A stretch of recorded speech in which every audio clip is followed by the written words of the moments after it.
پرویز ہود بھائی کا اصل چہرہ بے نقاب کرنے کی کوشش کی جائے۔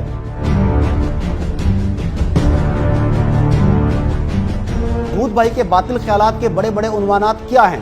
پاکستان کے ایٹمی ہتھیاروں اور پاک آرمی سے متعلق زہریلی زبان کا استعمال۔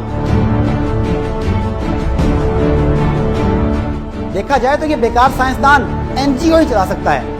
اس کی ہر تقریر اور تحریر میں طبیعیات اور سائنس سے متعلق کوئی کام کی بات ملے یا نہ ملے، لیکن دین بیزاری اور وطن دشمنی کے الفاظ صاف مل جائیں گے۔ السلام علیکم، میں ہوں ڈاکٹر محمد عارف صدیقی اور آپ دیکھ رہے ہیں ریئل فیس میڈیا۔ ہم طالب شہرت ہیں، ہمیں ننگ سے کیا کام، بدنام اگر ہوں گے تو کیا نام نہ ہوگا۔ ناظرین، ڈاکٹر پرویز ہود بھائی اس شعر کی جیتی جاگتی تصویر ہے۔ طبیعیات یعنی فزکس کا پروفیسر ہونے کے باوجود اس کی اصل وجہ شہرت ملحدانہ عقائد، تشکیک بھرے نظریات، سیکولر اور لبرل خیالات کی ترویج اور دفاع ہے۔ اس کی ہر تقریر اور تحریر میں طبیعیات اور سائنس سے متعلق کوئی کام کی بات ملے یا نہ ملے، لیکن دین بیزاری اور وطن دشمنی کے الفاظ صاف مل جائیں گے۔ اگر یہ سب کچھ اس کی اپنی ذات تک محدود ہوتا تو بھی شاید اتنی بڑی بات نہ تھی، لیکن ملک کی صف اول کی چند جامعات میں تدریس، ٹی وی پروگراموں میں آنے اور اخبارات میں لکھنے کی وجہ سے نوجوانوں کی ایک بڑی نسل بدعقیدہ اور گمراہ ہو رہی ہے۔ ان کے دل میں پاکستان مخالف نظریات جنم لے رہے ہیں۔ اس لیے ضروری محسوس ہوا کہ پرویز ہود بھائی کا اصل چہرہ بے نقاب کرنے کی کوشش کی جائے تاکہ عوام اس کی چرب زبانی میں نہ آئے اور دلدل میں پھنسنے سے بچ جائے۔ ہود بھائی کے مختصر تعارف سے پہلے جان لینا چاہیے کہ ہود بھائی کے باطل خیالات کے بڑے بڑے عنوانات کیا ہیں۔ مثلاً دین بیزاری، خصوصاً اسلام کی مسخ شدہ تصویر پیش کرنا، نظریہ پاکستان کی کھلم کھلا مخالفت، علامہ اقبال کے فکر و فلسفہ کو گھٹانے اور قائد پاکستان کے تصور پاکستان کو پراگندہ کرنے کی کوشش، پاکستان کے ایٹمی ہتھیاروں اور پاک آرمی سے متعلق زہریلی زبان کا استعمال، بلوچستان میں علیحدگی پسند شر پسندوں کی حوصلہ افزائی، لیکن کشمیر و فلسطین کے حریت پسندوں سے متعلق برت کا اظہار اس کی شخصیت کے آئینہ دار ہیں۔ 2016 میں کینیڈا میں پرویز ہود بھائی کا ایک انٹرویو ہوا جس میں اس نے اپنی زندگی کے بارے میں بچپن سے لے کر موجودہ زمانے تک تفصیل سے بتایا۔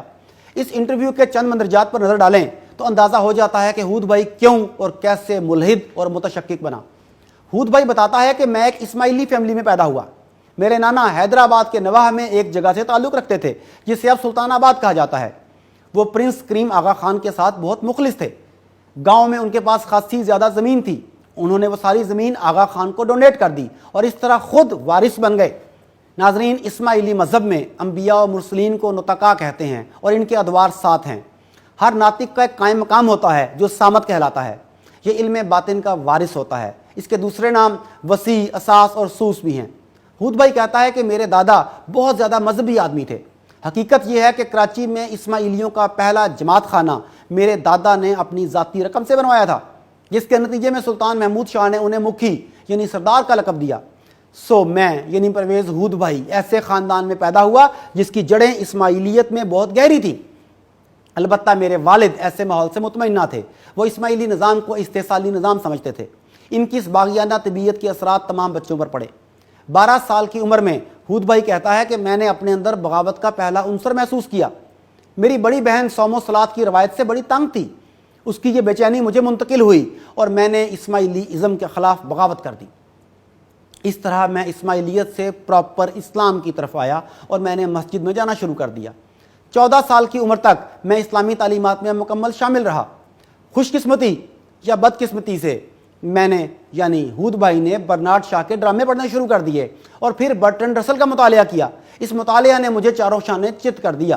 اس وقت میری عمر 15 سال تھی اور میں ہار گیا۔ ناظرین، یہاں یہ بات قابل غور ہے کہ ایسا شخص جو کسی دوسرے مذہب سے 13-14 سال کی عمر میں اسلام کی طرف آیا ہو اور 15 سال کی عمر میں لائف آفٹر ڈیتھ کو نانسنس کہنے والے معروف ملحد بلکہ بابا الہاد جدید یعنی برٹرنڈ رسل کو پڑھنے کے بعد 15 سال کی عمر میں ہی اسلام سے دور بھی ہو گیا ہو، وہ اسلامی تعلیمات، قرآن، حدیث، فقہ، اسلامی فلسفہ، نماز، روزہ، حج، زکوٰۃ، اسلامی اخلاقیات اور سیرت مبارکہ صلی اللہ علیہ وآلہ وسلم سے کیسے واقف ہو سکتا ہے؟ پرویز ہود بھائی کے اپنے بیان سے ثابت ہوتا ہے کہ انہوں نے اسلامی شاعر، عقائد اور اخلاقیات سے آج تک کما حقہ واقفیت حاصل کرنے کی کوشش ہی نہیں کی۔ اس پس منظر سے ہلکا سا اندازہ ہو جاتا ہے کہ پرویز ہود بھائی آخر کیوں اسلام کے اس قدر مخالف ہے۔ اسی انٹرویو میں ہود بھائی نے اپنے مسلمان ہونے یا نہ ہونے کے ضمن میں اقبال احمد جو بائیں بازو کی ایک مضبوط آواز تھی اس کے آخری وقت کا ذکر کیا ہے۔ وہ کہتا ہے کہ جہاں تک اس سوال کا تعلق ہے کہ میں مسلمان ہوں یا نہیں، تو میں سمجھتا ہوں کہ جن لوگوں کی تقدیر آپ بدلنا چاہتے ہیں ان میں آپ کی کچھ نہ کچھ ساکھ ہونا ضروری ہے، اور آپ کو یہ نہیں کہنا چاہیے کہ میں ان میں سے نہیں ہوں۔ سچائی یہ ہے کہ میں پیدائشی طور پر ایک مسلمان تھا، حالانکہ ہود بھائی پیدائشی طور پر اسماعیلی تھا۔ کچھ عرصہ میں بہت عبادت گزار مسلمان بھی رہا۔ ناظرین یاد رہے کہ یہ عرصہ صرف 13-14 سال سے 15 سال کی عمر تک کا ہے، یعنی سال 1.5 سال۔ آگے وہ کہتا ہے کہ ہم میں سے ہر کوئی مسلم روایات کے تحت پرورش پاتا ہے، ہم اپنے آپ کو اپنی جڑوں سے کاٹ نہیں سکتے۔ ہود بھائی کہتا ہے کہ میں آپ کو اقبال احمد کی کہانی سناتا ہوں۔ جب وہ وفات پانے لگے تو رضا قاسم کی بیوی جو ان سے بہت پیار کرتی تھی کمرے کے باہر کھڑی ہو کر گھنٹوں قرآن کی تلاوت کرتی۔ جب میں نے اقبال احمد کو اس بابت بتایا تو انہوں نے اسے اندر بلایا اور بیٹھنے کو کہا۔ وہ اس وقت بھی قرآن پڑھ رہی تھی۔ آخر ایک مقام آیا کہ میں نے یعنی ہود بھائی نے تنگ آ کر ایک چھوٹا سا نوٹ لکھ کر اقبال احمد سے پوچھا کہ اگر وہ اجازت دیں تو وہ خاتون کو تلاوت سے منع کر دیں۔ انہوں نے انگلی کے اشارے سے منع کیا۔ بعد میں جب وہ چلی گئی تو میں نے اقبال احمد سے پوچھا کہ آپ نے کیوں اتنی دیر اس خاتون کو برداشت کیا، آپ تو مسلمان بھی نہیں ہیں۔ انہوں نے کہا کیوں نہیں، میں مسلمان ہوں۔ میں نے اصرار کیا نہیں آپ نہیں ہیں، آپ اللہ کے ہونے کا یقین نہیں رکھتے، قرآن، فرشتوں اور آخرت کے دن پر بھی آپ ایمان نہیں رکھتے۔ انہوں نے کہا نہیں نہیں میں مسلمان ہوں۔ انہوں نے بار بار اصرار کیا اور ساتھ ہی کہا کہ میں مسلمان پیدا ہوا اور ہمیشہ مسلمان رہوں گا، حالانکہ انہوں نے کبھی خدا سے کوئی دعا تک نہ مانگی تھی، کبھی بخشش طلب نہ کی تھی۔ پھر بھی آخر تک وہ یہ محسوس کرتے تھے کہ ان کی جڑیں اسی تہذیب میں ہیں جس میں انہوں نے عمر گزاری۔ میرے خیال میں یعنی ہود بھائی کے خیال میں یہ ہم سب کا مسئلہ ہے۔ اگرچہ یہ ہو سکتا ہے کہ ہم مذہب کو نہ مانتے ہوں، پھر بھی ہم اس میں پیدا ہوئے اور یہ پیدا ہونا ہی ہم پر ہمیشہ کے لیے مہر لگا دیتا ہے کہ ہم مسلمان ہیں۔ ہاں ہم یہ کہہ سکتے ہیں کہ ہم سیکولر مسلمان ہیں۔ ناظرین اس واقعے پر غور کیا جائے تو 2-3 باتیں سامنے آتی ہیں۔ سب سے پہلی بات تو یہ کہ اس بحث میں پڑے بغیر کہ اقبال احمد کا انجام کیا ہوا، آیا وہ مسلمان مرا یا نہیں، پرویز ہود بھائی کا کسی کو قرآن پڑھنے سے روکنا انتہائی اشتعال انگیز معلوم ہوتا ہے۔ یعنی جس کے لیے پڑھا جا رہا ہے اس سے مسئلہ نہیں ہے تو یہ کس خاطر منع کرنے پر تلا ہوا تھا۔ دوسری بات کہ قلیل التعداد باطل طبقہ کبھی نہیں چاہتا کہ عوام کی اکثریت انہیں اپنے سے الگ سمجھے، سو بھلے انہوں نے اسلام کا کوئی ایک حکم بھی بجا نہ لایا ہو اور کھلم کھلا اس کے متعلق شکوک و شبہات کا اظہار کرتے ہوں، لیکن وہ اپنے آپ کو مسلمان ہی کہیں گے۔ پاکستان جس کی اساس اسلام ہے، یہاں مرتد ہونا اور کہلانا آسان نہیں ہے۔ پرویز ہود بھائی نے ایک پوری ویڈیو حیات بعد موت کے موضوع پر بھی بنا کر ریلیز کر رکھی ہے، جس میں وہ حیات بعد موت پر سخت الجھن کا شکار نظر آتا ہے۔ وہ کہتا ہے کہ چونکہ یہ چیز سائنس اور طبیعت سے ثابت نہیں ہو سکتی اس لیے اس پر یقین رکھنا ضروری نہیں۔ ہو سکتا ہے موت کے بعد زندگی ہو سکتا ہے نہ ہو، یقین سے کچھ نہیں کہا جا سکتا۔ اور یہی اس طبقے کی الجھن کا اصل سبب ہے کہ ہر چیز کو صرف طبیعت کی عینک سے دیکھنا چاہتے ہیں۔ حیات بعد الموت اسلامی عقائد کا بنیادی نظریہ ہے۔ قرآن پاک کھولیں تو اللہ رب العزت کا فرمان سامنے آتا ہے کہ اور جو ایمان لاتے ہیں اس پر جو اتارا گیا آپ پر اور جو آپ سے پہلے اتارا گیا، اور آخرت پر بھی وہ یقین رکھتے ہیں۔ ناظرین محض اس ایک مثال سے سارے سیکولر طبقے اور خاص طور پر ہود بھائی کا فلسفہ زندگی سمجھا جا سکتا ہے۔ مسلمان کسی سائنسی تھیوری کے باعث نہیں بلکہ اپنے نبی علیہ الصلوۃ والسلام کی زبان پر یقین رکھتے ہوئے آخرت اور دیگر عقائد پر ایمان لاتے ہیں اور یقین رکھتے ہیں۔ یہاں اللہ رب العزت نے آخرت کے لیے ایمان کی بجائے یقین کا لفظ استعمال کیا ہے، جو کچھ کے نزدیک ایمان سے بھی اگلا درجہ ہے۔ ناظرین 2012 میں لاہور کی مشہور لمز یونیورسٹی میں ہود بھائی کا یونانی نژاد برطانوی مسلم مبلغ حمزہ اینڈریاس روڈس جو پہلے دہریے تھے، ان سے مذہب اور عقل، اسلام اور سائنس کے موضوع پر مکالمہ اور مباحثہ ہوا۔ حمزہ نے بحث کا آغاز کیا اور سائنسی نظریات کی روح سے مذہبی عقائد کے اثبات میں امکان کی بات کی اور واضح کیا کہ سائنس میں ایسا کچھ نہیں جو مذہبی ایمانیات کو رد کر سکتی ہو۔ اس کے بعد ہود بھائی کی باری آئی تو اس نے بتانے کی کوشش کی کہ سائنس کے ذریعے مذہب کو ثابت کرنے کی گفتگو بے معنی ہے، نیز مذہبی مقامات کی کوئی واضح دلیل موجود ہی نہیں۔ اس کے برعکس سائنسی نظریات مذہبی عقائد کے خلاف جا رہے ہیں۔ حمزہ کو جواب الجواب یعنی ریبٹل کے لیے 15 منٹ ملے تو اس نے ہود بھائی کی سب باتوں کو نقطہ وار رد کر دیا۔ غصے سے لال پیلے ہود بھائی نے اپنے جواب الجواب کی باری میں حمزہ کی سائنسی علوم پر علمی لیاقت پر سوال اٹھا کر اسے اپنے مقدمے میں بطور دلیل پیش کیا اور حمزہ کو کہا کہ آپ یہاں طبیعت کے کسی بھی نظریے کے حساب کتاب کو بیان نہیں کر سکتے، پھر آپ طبیعت پر بات ہی کیسے کر سکتے ہو کہ اس کا نظریہ کیا کہتا ہے اور کیا نہیں؟ ظاہر ہے حمزہ بھی مناظرہ بازی کے ماہر ہیں۔ انہوں نے اس اعتراض کی غلطی واضح کرنے کے لیے پروفیسر صاحب پر الزامی جواب جڑ دیا کہ آپ کو کیا عربی آتی ہے؟ اگر میں یہاں قرآن و حدیث کی کچھ عبارات لکھوں تو کیا آپ اس کا ترجمہ کر لیں گے؟ تو اگر ترجمہ ہی نہیں کر سکتے تو آپ کو قرآن اور اسلام پر گفتگو کرنے کا حق کیسے مل گیا؟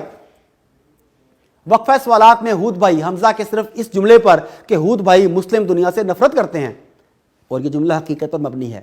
خیر، ہود بھائی اس پر سیخ پا ہو گئے اور مہمان نوازی کے سارے آداب بھول گئے اور اسے بار بار جھوٹا کہنے لگے۔ حمزہ نے غلط نہ ہونے کے باوجود معافی مانگی اور بار بار مانگی، مگر ہود بھائی ناراض ہو کر مذاکرہ چھوڑ کر چلا گیا کہ تم لوگ بدتمیزی کر رہے ہو۔